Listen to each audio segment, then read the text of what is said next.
35 heures, effectivement, il faut vraiment tirer les leçons de cette expérience. Bon. Là aussi, lorsqu'on regarde les statistiques, ce qu'on constate, c'est qu'il y a eu, toujours, il y a un processus de création et de destruction de l'emploi. Ça, c'est en permanence. Bon. Ce qui s'est passé pendant le passage aux 35 heures, c'est qu'on a vu que ces créations d'emplois ont été accélérées.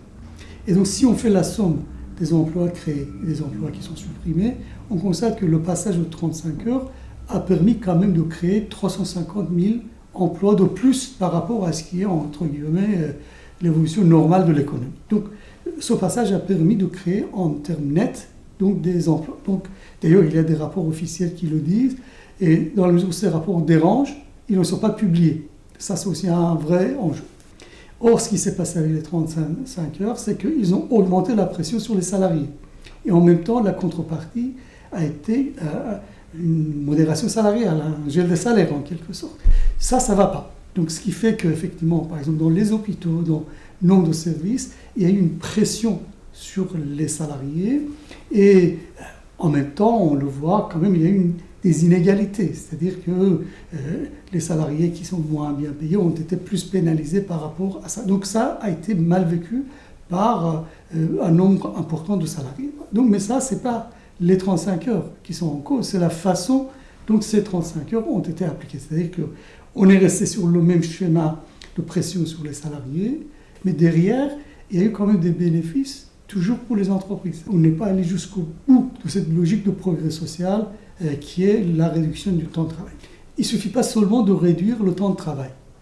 La réduction du temps de travail, si on veut que ça améliore la situation sociale, il faut que ça aille avec une réorganisation du travail, avec un changement de conception qu'on a de l'activité économique, c'est-à-dire comment on peut mieux répondre aux besoins sans augmenter la pression sur les salariés qui travaillent.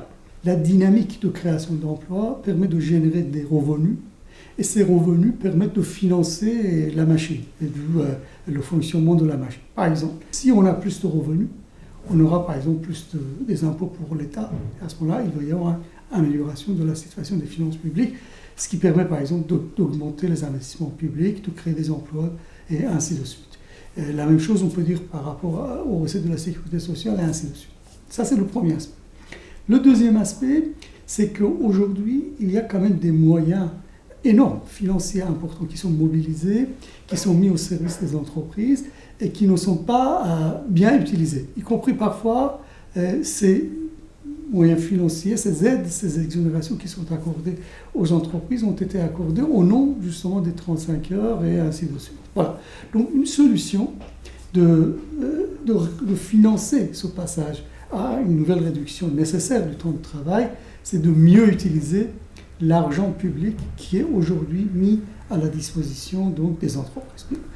Là, ce que, par exemple, on peut faire, et ce que nous demandons depuis très longtemps, c'est une mise à plat de l'ensemble des aides qui sont accordées aux entreprises, donc une évaluation de ces aides pour voir quelles aides sont utiles, quelles aides ne sont pas utiles, et conditionner tout octroi d'aide aux entreprises à un certain nombre d'objectifs, parmi lesquels, par exemple, la réduction du temps de travail, les créations d'emplois, l'égalité femmes-hommes, et ainsi de suite. Voilà. Donc on peut mieux utiliser cet argent, et cet argent c'est énorme, c'est 200 milliards d'euros par an. 200 milliards d'euros par an, c'est à peu près 9% du revenu national. C'est énorme. Voilà, donc on peut mieux utiliser cet argent, et à ce moment-là, ça c'est aussi un moyen donc, justement de dynamiser l'économie, et donc de financer aussi partiellement le passage à une réduction du temps de travail.